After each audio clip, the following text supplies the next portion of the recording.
Here. I'm here with Mayor Walsh. We'll go over some data and touch on a couple points. Mayor Walsh will give a briefing on some of our economic recovery efforts. Then we'll take some questions.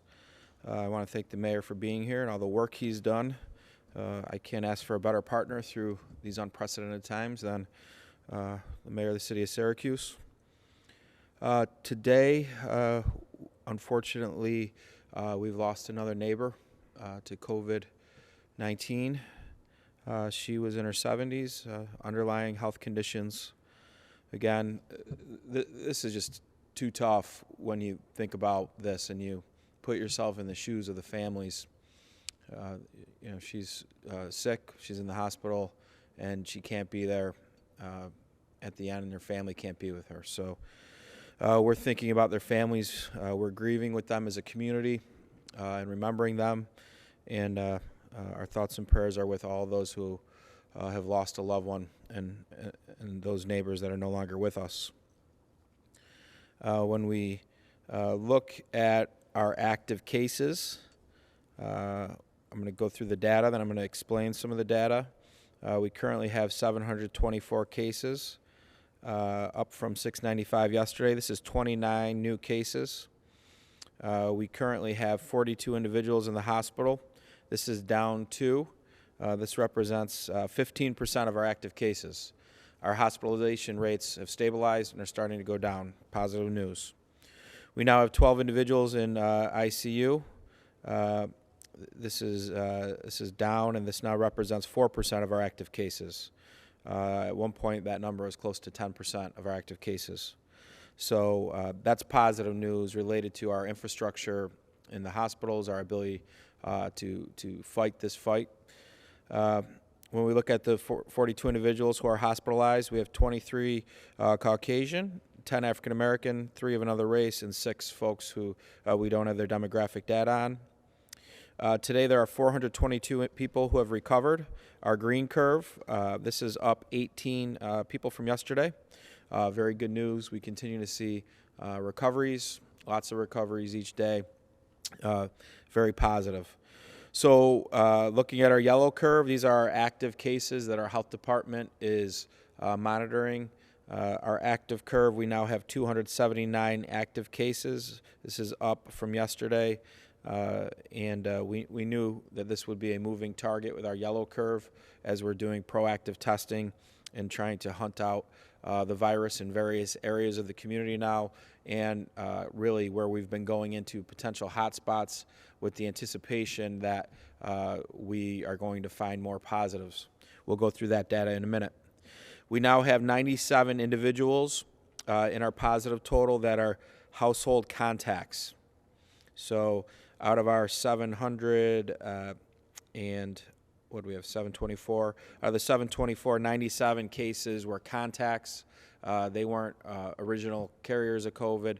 They came into contact with somebody in their home. Think of it that way. Why is that different? That's different because we have already had these individuals in quarantine. We don't need to restart investigations. That is important. And we always anticipated that this would happen. So from a standpoint of investigations and trying to identify new contacts in the community to prevent community spread, these folks are already quarantined. In addition to that, it's less resources on our healthcare department. 16 of our new cases are affiliated with our senior living facilities, and 1 is a new contact. So I want to explain that for a minute. Why is this important in our data? We are proactively looking for these cases now. These cases most likely never would have been caught or reported if we weren't doing what we're doing. These cases are concentrated in certain buildings. So when we look at our overall community's fight with the virus, and we try to demonstrate as community spread, how intense is the community spread? How random are the infectious folks? We need to separate that from where we have individual hotspots in the community. Because hypothetically, we're now going in, we're identifying who's sick, we're quarantining, we're going to get these people better, and in 2 weeks, this problem is put away. Think of it as a building on fire. We're going in, we're fixing the building, we're containing the fire, and then we go on to the next spot. So these cases are not indicative of community spread. So when we look at it, we have 17 affiliated and or contact cases out of the 29. We have 12 cases that are community spread related. Important to note that. I want everybody to really understand that. We now have 860 people in isolation and or quarantine. This number's up from yesterday. Out of the 12, we have 29 new people that are obviously in isolation. Out of the 12, we do our investigations. We find their contacts. We quarantine them. So that number's up a little bit from yesterday. Background on who our positive cases are, some demographic information.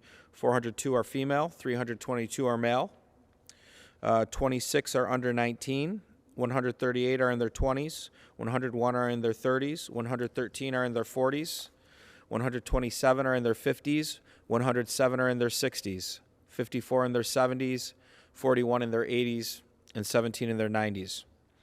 Percentage of breakdown, again, these percentages are starting to get skewed a little bit because we're going out and we're identifying potential cases and potential risk in our vulnerable communities, specifically in some of our senior facilities. 23% are under 30, 37% are under 40, 52% are under 50, 70% are under 60, and 30% are now over 60 years of age. Breakdown by municipality. City of Syracuse, 328. Town of Clay, 74. Town of Manlius, 50. Town of DeWitt, 40. Town of Salina, 38. Town of Onondaga, 36. Town of Camillus, 33. Town of Cicero, 27. Town of Lysander, 21. Town of Geddes, 20. Town of Pompey, 20. Town of Skaneateles, 14. Town of Marcellus, 4. Town of Tisco, 4. Town of Van Buren, 4. Town of Lafayette, 3. Town of Elbridge, 2. Town of Fabius, 2. Town of Spafford, 2.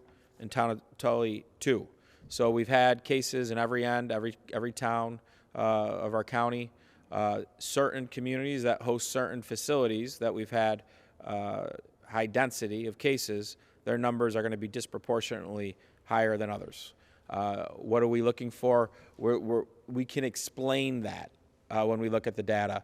So then when you take that building out of that circumstance, what is the percentages with the rest of the community? Is it in line? If it's not in line, we got to do more digging to try to figure out what's happening and what we can do to be proactive. Testing. There have been 9,186 tests administered, and we've had 159 tests completed yesterday. 8,974 tests have been returned, with 724 positive and 8,250 negative tests. We have 107 pending tests. We've received 212 back since yesterday. Not in these numbers are 383 tests performed at the Walmart site since Monday. We expect to have those back shortly. We'll know the positives. Then, based off of that, we'll know the negatives. Again, many of these 383 tests, proactive testing of employees. So it will be interesting to see if those percentages hold true to the other percentages we've seen, where about 7.8 to 8% of those have been testing positive. Whether that holds true or not, we'll see. A lot of this is proactive now. So again, just to remind individuals, after the positive result, we are going to contact you, our health department, check in on you, check in on your symptoms, see how your health is. At that point, we'll start our investigation into potential direct contacts. Our investigators then will go reach out to the contacts, then put people in quarantine based off of that. Again, if you work for a company and someone at your company tests positive of COVID-19, that does not mean you've had a direct contact. That does not mean you need to be in a quarantine. You're in a quarantine if we reach out to you. If there's a gap in our investigation, we will let the public know via press release. We'll talk about it at these briefings and ask for your help and your awareness. Certainly, we're making progress with the virus, but it's still here. We need you to be very diligent. Your health is your greatest asset. Take your temperature. Check your health. Be very conscious of your symptoms each and every day. We need you to be a great partner. You have been a great partner. That's why we're seeing the progress we're seeing. Related to social distancing, it's a technique, it's a mitigation tool. It works. It's been working. We have data to show it. It's worked with our COVID cases week over week. We've shown you cases related to influenza A and B when we implement social distancing, how those caseloads, other respiratory illness, goes down to the point where there were no cases for a week. So that's important to know. We had a voluntary shelter in place. It was voluntary. The government gave directives. We asked you to be part of our team in this struggle. Nothing has changed. All we're saying now is we believe that you know this fight is real, this virus is lethal. We have confidence that you now are going to help us and actually do more social distancing than you did last week. But you're going to do it on your own terms. We can't be here telling you what to do all the time. We know everybody's in on this. We're in this together. We know you're going to help us starve this virus. There's a lot of different data points coming out now showing that we're doing very well with this related to traveling and whatnot. So thank you for all your efforts. We need you to hunker down and stay in this fight with us. We're getting into the red zone. At this point, we start planning and preparing for our economy. We look at a restart. We've talked about a restart, but we talk about recovery. And at this time, I'd like Mayor Walsh to come up and talk about some of the efforts that are ongoing and thank him again for his leadership in this process. Mayor? Thanks, County Executive. I was on a call earlier today with that County Executive McMahon pulled together with counties from around the region and cities from around the region, and it was even clearer to me that the County Executive has not only stepped up and led this county, he is leading this region through this crisis, and it's truly appreciated. As the County Executive mentioned, there is beginning to be discussion around what a restart looks like. And he has been clear that the public health data is going to drive that decision making. That said, we need to be preparing for what the economic recovery that follows that restart looks like. And as has often been the case with this community, while this virus has put us all on our heels in some ways, wherever possible, we've tried to be proactive. And that includes on economic recovery. So 1 month ago today, I was standing before you announcing the creation of our Economic Resiliency Task Force in partnership with the county, with Center State CEO, and with McMahon. And since that time, that task force has been working extremely hard, developing a series of recommendations that we discussed today. So the County Executive and I just left the virtual meeting of the task force where we went over many of the recommendations, and they've done really good work. And because of that work, when the data supports a restart, I believe that our community, our city, our county, and our region is going to be ahead of the game on that road back to economic recovery. As a reminder, the task force that we established is an 8-member task force representing private sector businesses and nonprofits. In addition to the task force itself, they established a number of working groups which represented governments, businesses, and nonprofits from 5 counties. So that included representatives from New York State Empire State Development, State Department of Labor, U.S. Small Business Administration, and organizations again from Oswego County, Madison County, Cortland County, Cayuga County, and the organizations that I mentioned previously. So a truly cross-sector, regional approach to recovery. Again, they met over the past month, established a number of recommendations, and I'm going to share some of those with you now. So overall, they have identified 35 specific recommendations in 4 different areas. I'll cover the 4 areas. First is optimizing existing programs and sources of support to businesses and nonprofits. So that's looking at existing resources and existing agencies that we typically look to for economic support. On the federal level, U.S. Small Business Administration, which we know has received additional support in the stimulus packages. The Regional Economic Development Councils on the state level. And locally here through our industrial development agencies and our economic development corporations. Examples of that include the SEDCO Emergency Loan Program as well as the county's Emergency Loan Program. Second category, assistance to employers to help them reopen safely and effectively. Again, there's no instruction manual for this, so we are all relying on each other to come up with the appropriate processes and protocols. The task force has spent a lot of time collecting and sharing best practices and developing a toolkit for employers, and that work will continue. Third area is a range of local, state, and federal policy recommendations to help businesses and nonprofits. And fourth, a long-term resiliency strategy based on unique strengths of Syracuse and Central New York. So thinking about understanding that every community in the United States is looking towards this path of recovery. What are those areas that we have excelled and invested in prior to this crisis and will continue to after? Things like unmanned aerial systems, the Syracuse Surge Initiative. The importance of connectivity has been further evidenced throughout this crisis. Connecting with people virtually, remotely has never been more important, and that's the foundation of the Syracuse Surge strategy. And certainly healthcare and higher education anchors in our regional economy. I also mentioned at the beginning of the process, Center State CEO conducted a survey. We had more than 260 businesses respond. The results of that survey are on Center State CEO's website. No doubt about it, crippling economic impact on many businesses throughout the region. However, there were a few silver linings, a little bit of positive information. Among those, 20% of manufacturers reported an increase in demand that required hiring, and 10% of respondents overall are looking to hire to meet new demand. Again, that full report's on Center State CEO's website. I encourage people to take a look at it. That has really informed our strategy. As a reminder, the members of those task force, Nate Andrews from Morse Manufacturing, Calvin Corridors from Pathfinder Bank, Jeff Davis from Barclay Damon, Joanne Gagliano from EDR, also chair of the Regional Airport Authority, an important partner.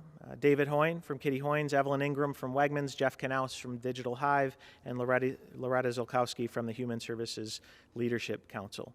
Also, I want to acknowledge the staff that has led this work on my team. Jen Tift, our Deputy Commissioner of Neighborhood and Business Development, along with Indaria Jones from her Business Development team, and Nora Spillane at Center State CEO, as well as the county executive staff, including Bob Petrovich. Going forward, the group will complete its recommendations, which will be prepared to share publicly in the coming days, and they will continue to provide assistance and support as needed, both to the county and the regional restart efforts that are underway. That's the report. Happy to answer questions, but in the meantime, I'll turn it back over to the county executive.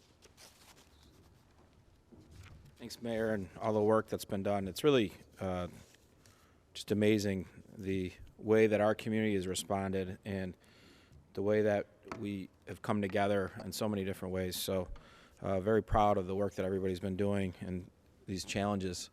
We're going to go over just some numbers real quick, then we'll take questions. Upstate Triage Hotline, 315-464-3979. This hotline is for our triage testing site.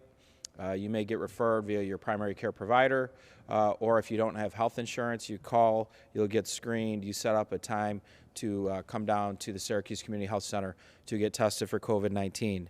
Our seniors, healthcare worker, and adult nutrition hotline, 315-218-1987. Again, this is we knew in the beginning of this process when we're doing continuity of food planning, continuity of care planning, that there are going to be people that have never needed help that need help. We create this line, we create the support staff through our volunteer networks led by Isabel Harris, and really have done amazing things getting food to seniors that didn't need food before. They need a meal, they need help getting groceries, first responders need help, toiletries or whatnot. The mayor mentioned new business opportunities. Certainly toilet paper is a new business opportunity for someone to further expand on that. And that's what this line does. If you call, you need help with somebody, reach out to us today. A food pantry is getting low. They called us, we got food to the food pantry. Child Care Solutions, 315-446-1220. Our continuity of care operation for essential businesses. This will be important in a restart. We'll need to be able to expand this, and we're already working on that type of plan. If you are an essential employee, you're running to child care gap, contact 315-446-1220. Social and emotional support, mental health.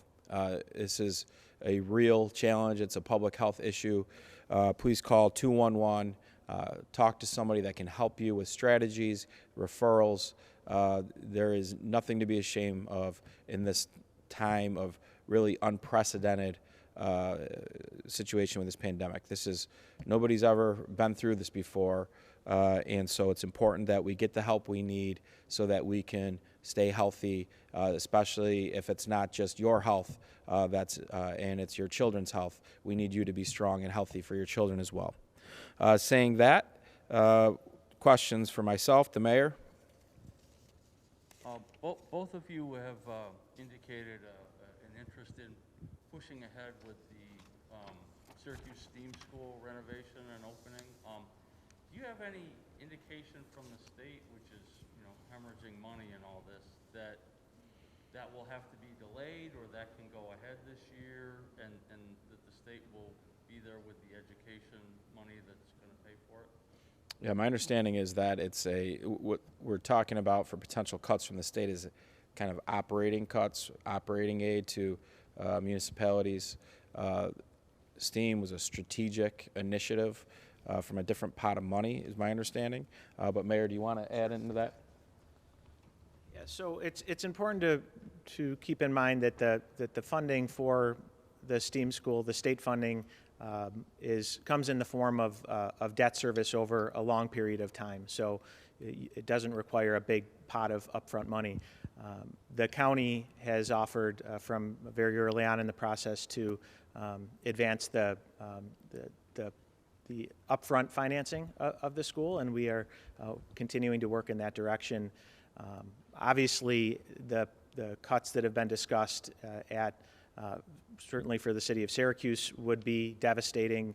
State aid, if we were to lose 20% of state aid, that's another $14 to $15 million on top of at last count was probably $20 million that we're already anticipating this costing us in revenue.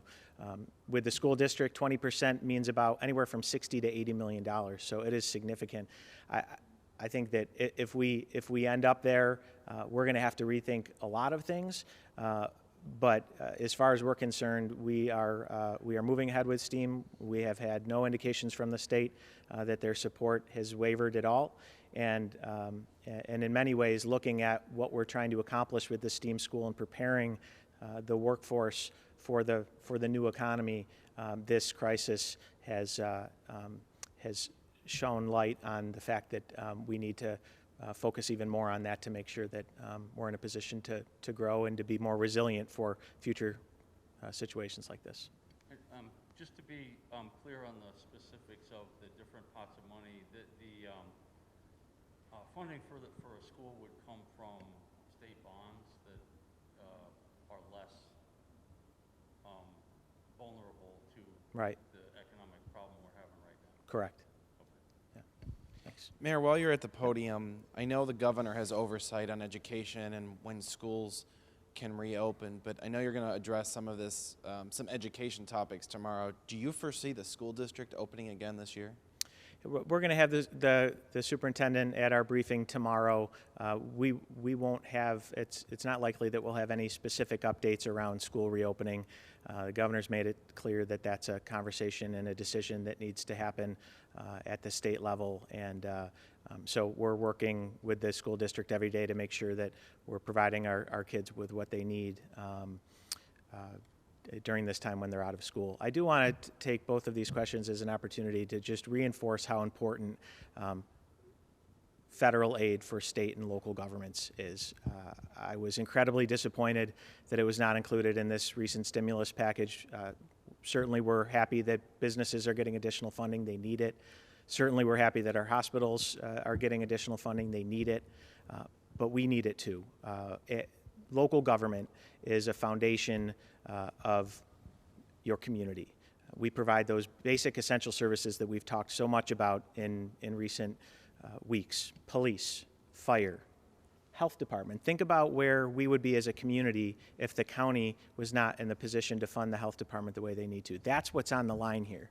And to suggest that should not be up there as a priority with everything else that we've discussed I strongly disagree with.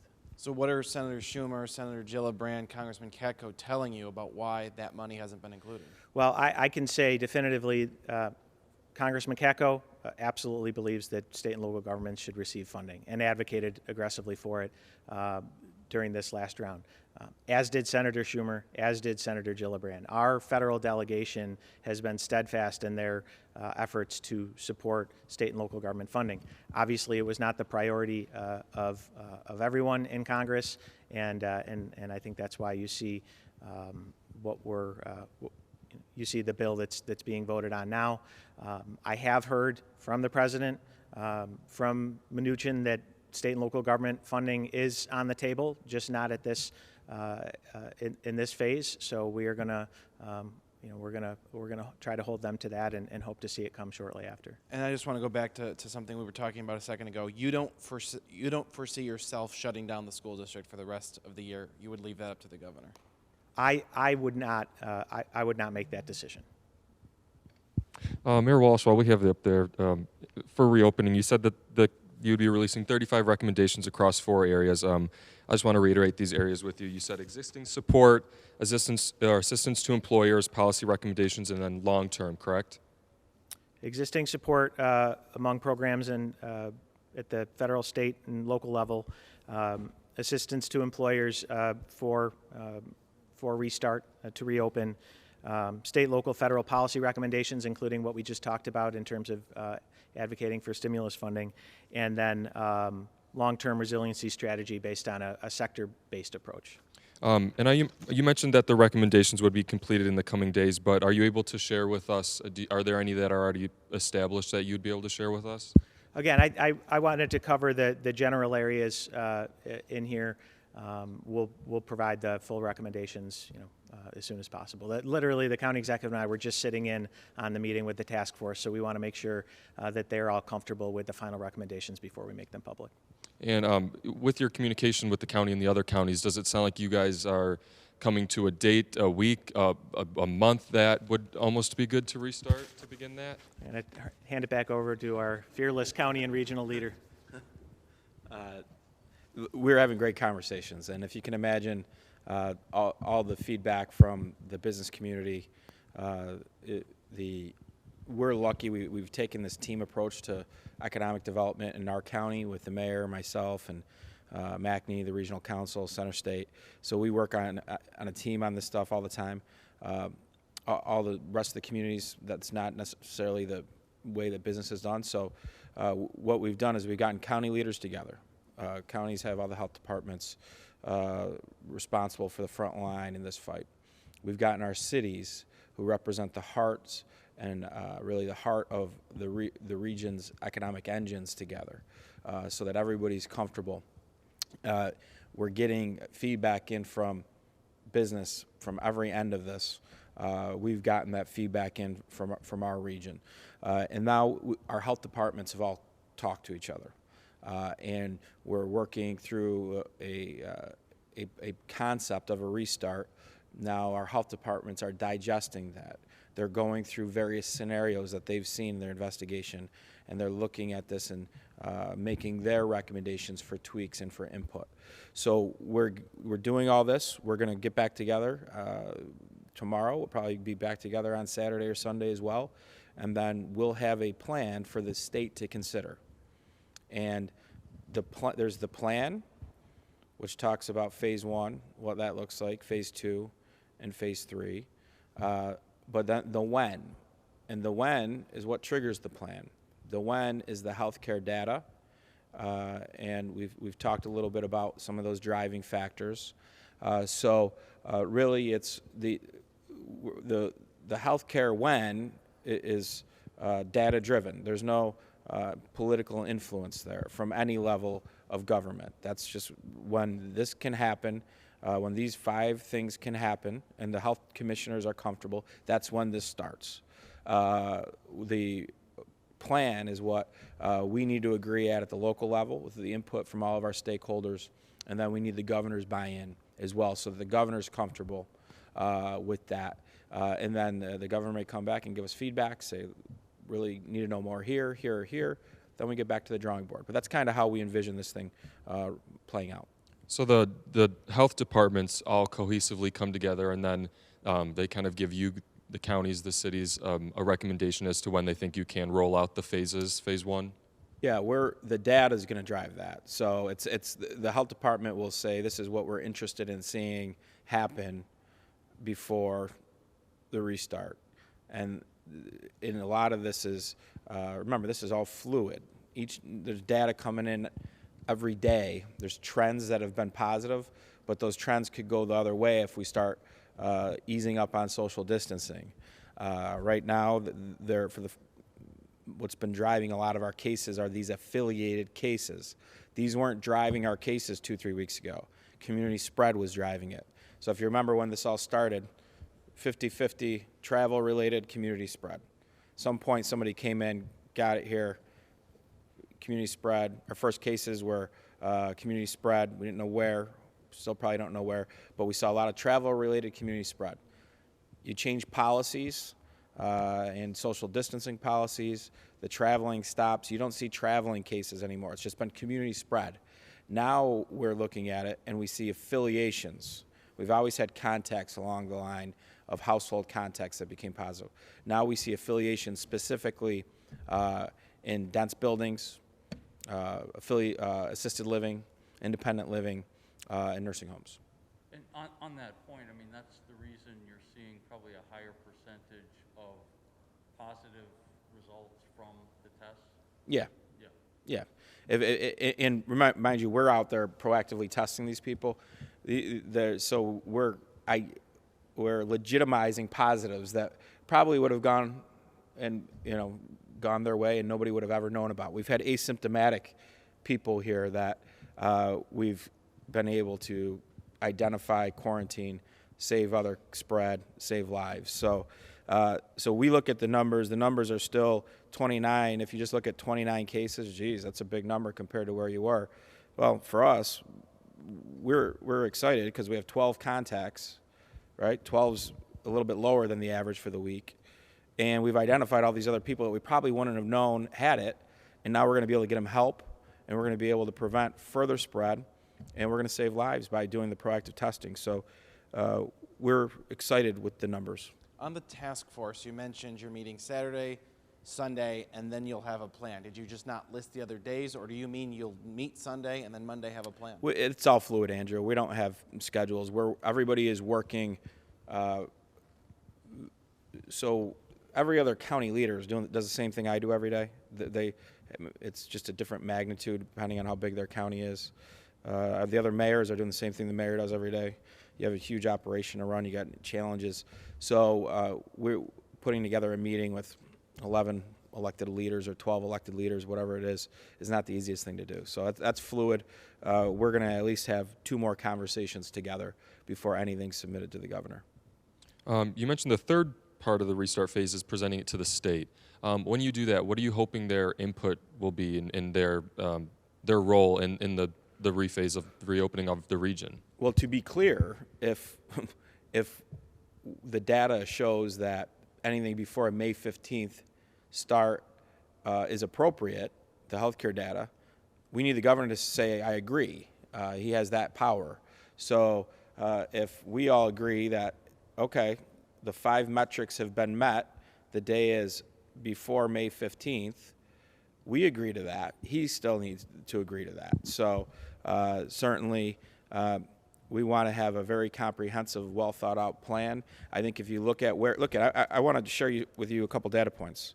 Mind you, this is earlier in the week, but all this data was early in the week for every region, okay? Capital District, 1852 cases, okay? Finger Lakes, 1523 cases. Long Island, 60,000 cases. Mid-Hudson, 46,000 cases. New York City, 142,000 cases. Central, 742 cases. We are doing pretty good. And we got together early. We had a team approach early with our government in Central New York, our hospitals, our healthcare providers. We planned. We implemented mitigation tactics and techniques before this really got going. And you can see the results because we had time to learn from these other communities what was happening there. So we think the data merits us having this conversation and putting the plan together. The triggers are the triggers. The triggers will set it off. But the governor, anything before the governor's date, the governor needs to sign off on.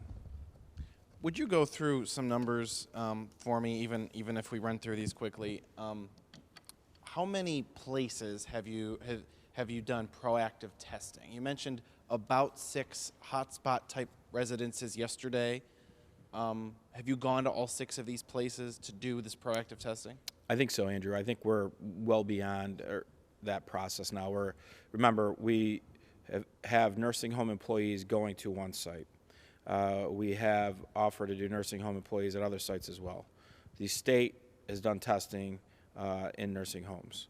Assisted living facilities, we have done testing on residents and employees. Independent living facilities, we have done testing on residents and employees. Our focus of where was driven by past positives, because that's where you'll most likely find asymptomatic individuals and other symptomatic individuals. We aren't stopping there, we're moving on.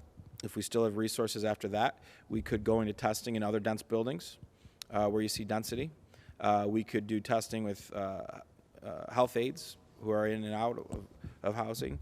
So we're going to continue to do proactive testing so that we can find the virus if it's sitting somewhere asymptomatic, so we can stop potential spread. Are you testing hundreds of people in total at these locations? Yesterday we tested, mind you, you had Walmart with 383 tests over the week.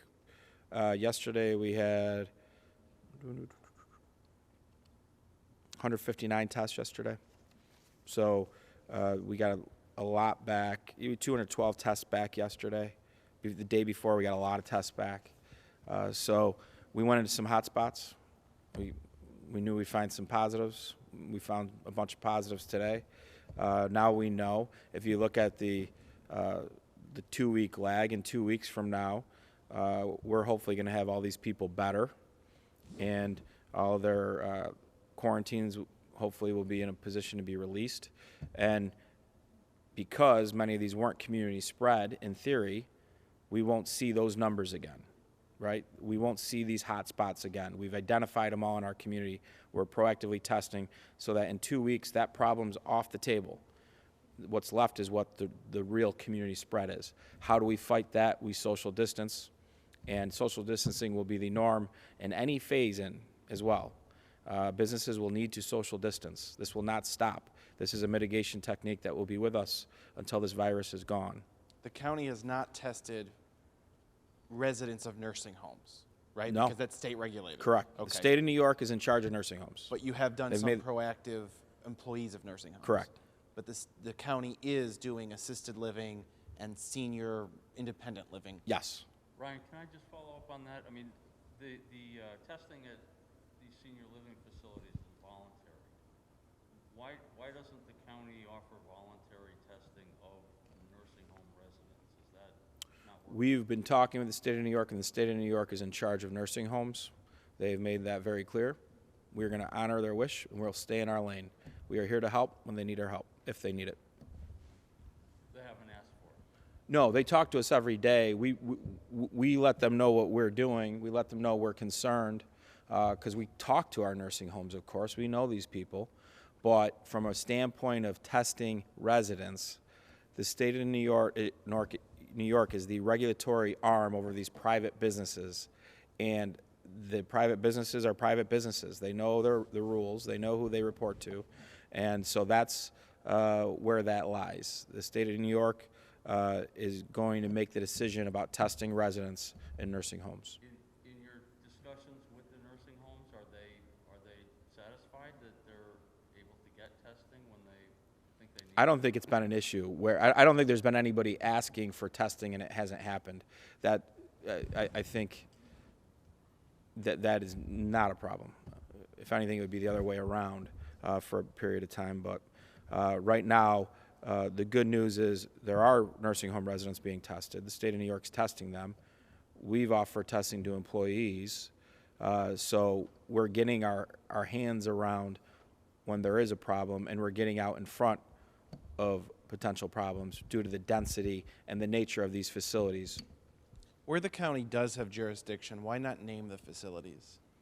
We're not going to highlight any facilities, Andrew. When people have it goes to trying to figure out who could be tested, who could be positive.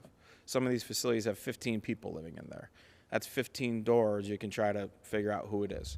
So that's really into the HIPAA. I get some of them are bigger, but into the HIPAA issues. We want to the best way to figure out if they've been tested is because we're telling you we want to test them all. And so we want to test everybody who lives there and everybody who works there. And most of them are working with us. It's in their interest to work with us. Do you think it's realistic for Central New York to get to a restart before that May 15th date? Because if you don't submit something to the governor until next week, May 15th is 2.5 weeks from then, and you're saying there's a 2-week lag in the testing. Yeah. Do Well, the think result. that's possible? Yeah, I think it's possible. The results are there's a lag in getting people off of quarantine for 2 weeks, and at least 7 days to get people healed. We're getting real-time testing back now, so each day we get back more results than were pending the day before. So our ability to fight the virus in real time is there now. That's not one of the challenges when we look at one of our triggers. Certainly, we like to see more data. Certainly, we want to see PPE get a little bit better. But when you look at hospital capacity and you look at rapid testing capability, turn time testing capability, our tracking teams, we're good there. That's not what's holding us back. And so there's other health metrics that we're not quite there yet, but that's getting ahead of ourselves. We could be there, in our opinion. If the governor's not comfortable, the restart happens on their timeline. In talking about the regional approach to restarting the economy, the governor mentioned today that it makes sense, and yet we're part of a wider region where there are New York City and Boston and Philadelphia, places that have high concentration of COVID. And if we open before they do, and if people start coming here to go fishing or go to the mall, or is there a danger of having more travel cases come in and spike us up? There's risk in everything. I think it would be a tough argument for the community in this region to make the argument that with 742 cases, and on the same day New York City had 140,000 cases, we're in the same situation. Now, the risk being for a business, in any restart plan, the business is given guidelines on what they should do and how they should interact with customers. Many of these businesses, you're talking about appointment-only scenarios for a while. Certainly, areas with large gatherings will be phased in on the back end of a restart plan. But buying a car, for example, you can buy a car online right now anywhere. So would some people come here to buy a car? Maybe. In the guidelines, was it the person would need a mask? Yes. In the guidelines, does it suggest temperature taking? Yes. So if these things can be done safely, that's what the business community is going to have to work with in these guidelines. But there's risk in everything. And COVID's here. And the only way it's not going to be here is if it leaves really by itself. At some point, we'll have antiviral ways to treat it. And at some point, we'll have a vaccine, but it will still be here. So how do we fight it? We fight it with our team in real time, and we isolate it quickly, and we're constantly looking for it and to identify it. that's the reality. So if we're waiting for COVID to leave, restart and economic recovery are impossible any time this year. Ryan, I'm sorry. Yeah. I'm not sure if you realize it, but I'm impressed with the poetic nature of it. You and Mayor Walsh shared a podium 1 year ago today in the Carnegie Building to talk about the DEIS released by the DOT on Interstate 81. I was also on the other side of the podium asking questions, so it's a nice reunion. Okay. What's the status of I-81 in general? What's the impact of coronavirus on the I-81 project? Yeah, I'll let the mayor talk about this a little bit. I don't know. We've been so inundated with the public health aspect. Certainly, if you had stimulus funding that was driving infrastructure, that's a big infrastructure project. So I don't know that really this is on anyone's radar that much, but I'll let the mayor touch on that as well. Not too much to add other than, you know, when you think about economic recovery, I can think of only one $2 billion project in this community, and that's 81. So as we talk again about stimulus, you all know what's number one on my priority list for what we hope is the next phase. But it sounds like it's likely that infrastructure projects are also going to be included within that phase, which is something we would certainly support. We have a number of projects, and we're in the process of collecting them and prioritizing them in the city, in the county, in the region. But there's none more significant than 81. And so we're in the process of reaching out to the state to re-engage in that conversation, but we're going to push hard for it. Do you get regular updates from the DOT on where their work is? We, up until this crisis, yes. Over the past month, I think we've all been distracted, but as we start to look at recovery, I know my staff has recently reached out to DOT to re-engage in those conversations and to hopefully tee that project up to benefit from any future infrastructure investment. Will you still be mayor when it's finished? Let's hope so, Andrew. Thanks. Any other questions? Speaking of businesses that are closed, a lot of people are concerned about haircuts. Oh, no kidding. What have you been doing? Has Justin been cutting your hair? No, so it's funny. I forgot what article it was, but someone suggested that I've been getting haircuts. Now, I could make that suggestion about others at times where it looks like maybe they've gotten a haircut. I can assure you I haven't gotten a haircut. I'm not going to give out all my trademark secrets today related to hair product, but certainly a good way as your hair gets more unruly is when you get out of the shower, just load it with hairspray and brush it immediately. That's one of my secrets right now. But I'm very concerned about haircuts overall. My son Andrew has what we now call helmet head. Where it's like a football helmet of hair. But that's one of the sacrifices, in all seriousness, we're going through right now. And that barbershops, salons, this has all got to be part of a restart plan, and it's got to be well thought out. And our health departments are looking at this because of the close contact people have.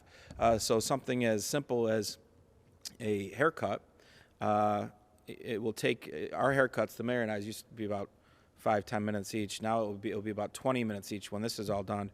But that's a serious consideration our health departments are looking at. Justin needs a haircut. If you haven't seen Justin's hair, he needs a haircut big time. Brian, has Dr. Gupta had a chance to look at the state DOH survey on results on antibody testing? I guess it suggested that Upstate, on average, might have a 3.6% right infection rate. Does that make sense? I met with Dr. Gupta before this briefing, going over a lot of things. We briefly touched on that. Certainly, as somebody who's been engaged, it makes more sense that you'd see more antibodies in Westchester and Long Island and New York, where they have absolute community spread. Here we haven't. We've done well, so I'd be curious if our numbers are even less than the 3% that Upstate overall has to see what the antibodies suggest. But we have not spoken directly about if she's gotten direct data related to our county. Certainly we have discussions about how that testing could be used as a tool in the future, and what value those types of tests present in the future as technology improves. Other questions? Certainly, I know yesterday, as many of you know, was Administrative Professionals Day. I want to give a big shout out to our administrators in our office, Eloise and Pam and Tina, and our birthday girl in our office today, Gina Giblin. These folks have been on the front lines of all your phone calls. And I got a taste of one of those phone calls today. There's a gentleman who called. He was very passionate. And he went on for about 20 minutes of speaking, and then he just hung up. So these folks have been there to help people get answers throughout this process. Their roles have increased in part of this response, so I want to recognize all the administrative professionals throughout the community, specifically ours, and I know the mayor has recognized his as well. So thank you all, and let's be smart, stay strong, and be safe. Mayor?